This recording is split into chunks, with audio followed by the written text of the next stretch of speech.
Hello and welcome to another video. This video is basically a review on the Bloodreavers Warscroll.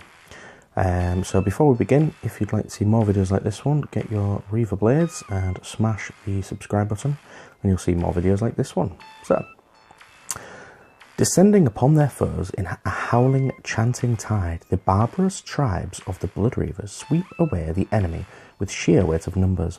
Each Bloodreaver is a frothing killer, his body thick with slabs of muscle and fists wrapped around the hafts of heavy weapons that can lop heads and dismember foes with every swing. Personally, I think whoever wrote that has never seen Bloodreavers in the actual game, so let's have a look at them. They've got 1 wound apiece, they move 6 inches, they've got a 6-up save and 5 bravery. In the past they didn't used to have a save, so that's a massive increase. Which is better than you might think. A unit of Bloodreavers has 10 or more models. Some units of Bloodreavers fight with Reaver blades, while others prefer meat ripper axes. Let's have a look at those then. So the Reaver blade is 1 inch, attack 1, 4 to hit, 4 to wound, 1 damage, no rend. Meat ripper axe is 1 inch, 1 attack, 4 to hit, 4 to wound, -1 rend and 1 damage. So you'd think, why would I take the Reaver blades? We'll have a look at that in a second. Chieftain makes 2 attacks instead of 1, cool. The Icon Bearer adds 1 to all the bravery. The Hornblower adds 1 to its run and charge rolls. So cool. You might as well take them if you're going to have the grades anyway. Abilities: Frenzied Devotion. If this unit is within 12 inches of a Chaos Totem from your army, when it is selected to attack, then all models within this unit makes 2 attacks rather than 1, and the Chieftain makes 3 attacks rather than 2.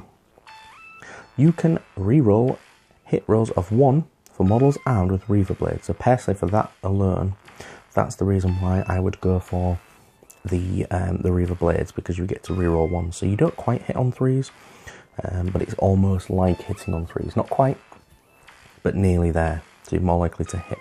Obviously each guy's got 1 attack, so they're a bit stinky, for want of a better word. Basically they're about 70 points if I remember rightly, unless that's changed. I could be very wrong. They're about 70 points in a match play game. So you're thinking, well, why would I buy them? So the way to make them better is to use these other 2 models. So the Bloodstoker. We won't go over his thingies completely, but for this purpose of this, we're going to look at his rules. So the Whip to Fury is the one we're looking at. In this hero phase, pick 1 corn unit from your army within 12 inch of this model. And then it says, until your next hero phase, you can add 3 inch to all run and charge rolls for the unit has been Whipped to Fury, and can reroll 1s to wound for that unit, for models in that unit. So obviously with the Reaver blades, they're going to be rerolling 1s to hit and to wound. So they're going to effectively, but not quite, wound on 3s and hit on 3s. So a lot better chance. We'll go on to the Bloodsecrator, all important. Obviously this is a cool model in of his own. However, the Portal of Skulls, you can reroll with his ability. You plant the flag effectively. And you can add 1 to the attack characteristics for melee weapons used by friendly corn units when they're within 18 inches of any models with this ability. In addition, do not take battle shock tests for friendly corn units while they're within 18 inches of this ability. Also, you'll notice in the keywords it says Totem. So, we'll go back onto Bloodreavers. It did say the Frenzied Devotion. They get to add 1 to their attacks instead of 2. So effectively, what you'll get, if you use those other 2 abilities, you'll get a Fearless, 3 attacks each, 4 for your champion, and reroll 1s to hit and wound, and they get +3 inches to their charge and run rolls. So they're a lot faster and a lot more likely to get into combat. So downsides of this, from what I've seen, is that the Bloodsecrator is about, I want to say 140 points, I might be wrong there, and the Bloodstoker is 80 points. When you add it up with your 70 points for your Bloodreavers, it gives about 290 points to make these guys better. It's actually technically an extra 220 points, because obviously you can have as many Bloodreavers as you like. The advantage of the Bloodsecrator, however, is that he does it to all models within 18 inches for corn. which means it's not just the Bloodreavers that are going to be picked for this one. So, tips for this little tactic review to make them better is to, I say, stay in the open, right?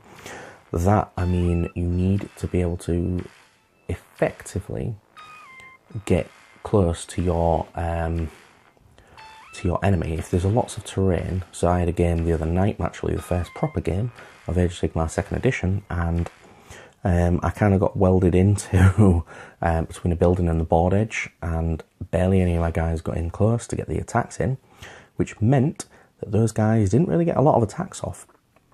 They didn't do very good, if I'm honest. Another little tip is if you can surround the enemy, so obviously again it's the same point really, get as many within that 1 inch as is humanly or Bloodreaverly possible, excuse me, and they will get in and they will do a lot more damage, a lot more attacks, and obviously these guys normally are not very good, okay, so unless you're throwing them away for blood tithe points, these guys, you kind of need these buffs to make them actually decent, and at which point they outperform what they would normally do. I think I'm going to call it there. If anyone's got any other tips and advice for using Bloodreavers, you know, like if you maybe like the Meat Ripper Axe better, and let me know how you've performed with that, let me know in the comments down below. So as always, thank you very much for taking the time to listen and to watch, and I will see you again next time.